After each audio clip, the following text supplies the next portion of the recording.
Yo, what is good, YouTube? Welcome back to another JC2K video. In today's video, we're going to be ranking the top 10 best power forwards in NBA 2K25 MyTEAM. And I will say, recording this video, I noticed that there really haven't been that many new power forwards added as of late that have been like big game-changing additions. Like good cards for sure, but nobody too ridiculously incredible that's like shaken the power forward position at all over the past few weeks. So this list is not going to be quite as different as some of the other top 10 lists that I've made recently from the previous iteration. But before we hop into the video, if you haven't already, make sure you hit the subscribe button. Help me push towards the 40,000 subscriber mark on the channel. I'm uploading every single day, tons of consistent daily MyTEAM content.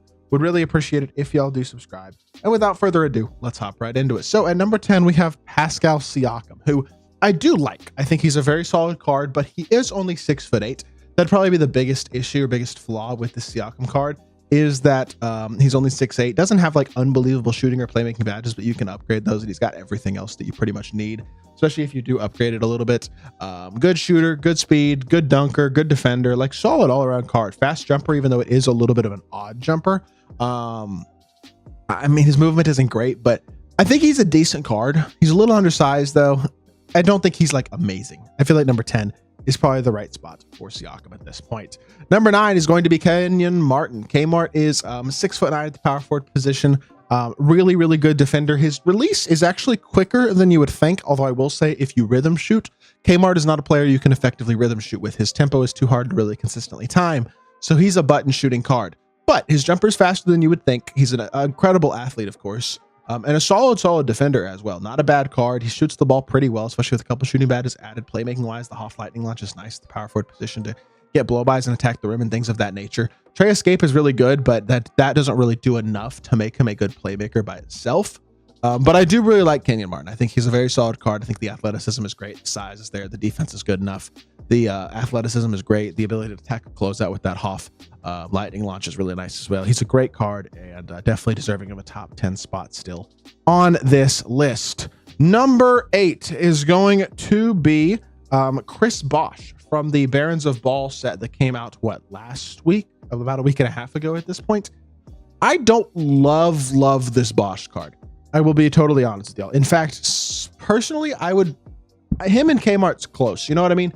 He is honestly not quite as good of a defender as Kenyon Martin is, especially versatility wise. He is a couple inches taller, but he's also a little slower and not as athletic. Now, he is a better shooter, which is something that is nice, but he's not quite as good defensively nor as an athlete. And so that is a little bit questionable, but the increased size helps. The rebounding is very nice. And with badges added, I still think he's probably a little bit better. The size he provides is valuable, especially when you look at the guys who are going to be in the top 5 on this list, because they all have great size. And I think Bosch at 6'11" provides a little bit more in that aspect. This is a switchable area for sure. Like if you wanted to go Bosch instead of Kmart, you certainly, or instead of Kmart instead of Bosch, you certainly could. But I think this is how I want to line it up for right now. Now, number 7 is going to be Karl Malone, who is a card who I think people very much sleep on because he came out so early in the year.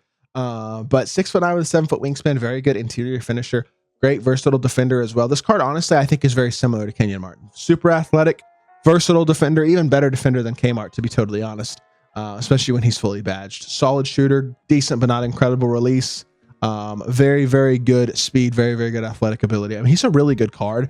I feel like he's basically a better version of Kenyon Martin. That's pretty much what I think he is. He moves overall a little bit better.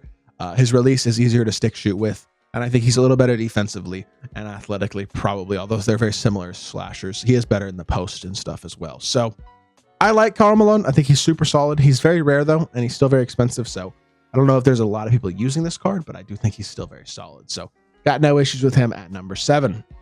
Number 6 is going to be Al Harrington, who is my favorite value power forward in the game pretty easily. At 6'9" with a 7-foot wingspan. The stats aren't quite as good as Karl Malone's, but his jumper is absolutely incredible. He is a top tier popper, and he gives you enough in all the other areas, defensively, even as a playmaker a little bit, finishing wise, to be a really complete card. Solid rebounder, good speed, decent dunker. Like overall, he's not quite the post up player or inside player or even defender that Karl Malone is, but he's a much better shooter with an incredible release. I mean, his jumper is top tier. I really do like Al Harrington a ton. I think he's a great card. And honestly, for less than 100,000 MT, you're not getting a better power forward in my team, plain and simple. He's just a really great card. and simply deserves a honestly, borderline top 5 spot in my team. At number 5, I got Giannis. Giannis's biggest flaw is pretty obvious, and that is quite simply that he's just not an elite shooter. Only a 67 3-ball, but everything else is great. I mean, he's one of the most versatile defenders in the game, guards 1 through 5 at an incredibly high level, always gets incredibly glitchy animations, elite level finisher, of course, and gets glitchy animations as a finisher as well.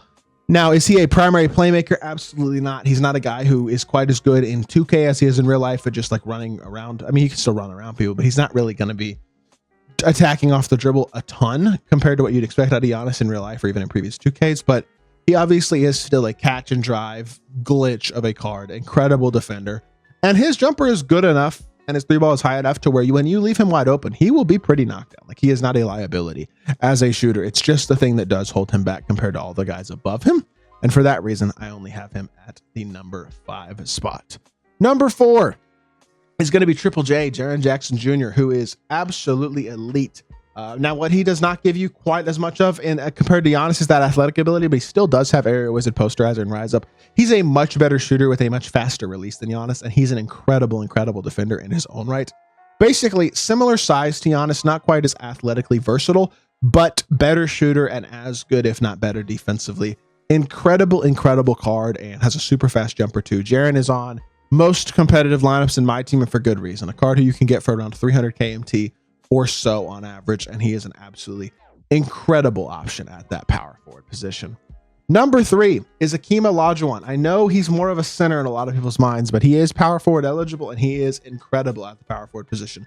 Similarly to Jaren, exceptional defender, capable athlete, good shooter. He's not quite as good of a shooter as Jaren, but he is obviously more impactful on the interior still, offensively and defensively, in all honesty. The size is very valuable at 7 foot, and he does have the defensive versatility to step out on the perimeter at a super high level as well, with an 89 perimeter, 80 steal, 89 agility, all that type of stuff. Could use a couple of shooting and playmaking badges, but he's super complete, really good, and honestly, his jumper is nice too. I think he's a top tier big in my team without a doubt, and I have no issues whatsoever putting him at the number 3 spot. And number 2, honestly, is basically the same type of card, Joel Embiid. They're both 7 foot bigs. They're both center options who are incredible at the power forward position as well. Embiid is honestly very similar to Hakeem, not quite as fast, but also an incredible finisher, incredible defender, very capable shooter, and has the athletic ability and versatility to step out on the perimeter and guard as well. Solid finisher, just like a guy like Jaren Jackson Jr., where he has these key half finishing badges. 85 standing dunk isn't unbelievable, but he's got the key finishing badges. And I mean, his jumper's nice, half set shot's really nice as well. He's actually a really nice popper this year. I feel like I like Embiid's jumper more this year, especially with the stick, than I have in previous years shooting with Joel. And he's a really good card. 100% top 2 to me. But I'm going to be honest, the number 1 card in this and at the power forward position to me, despite being a couple inches shorter than guys like Joel and Hakeem, is Paulo Borero.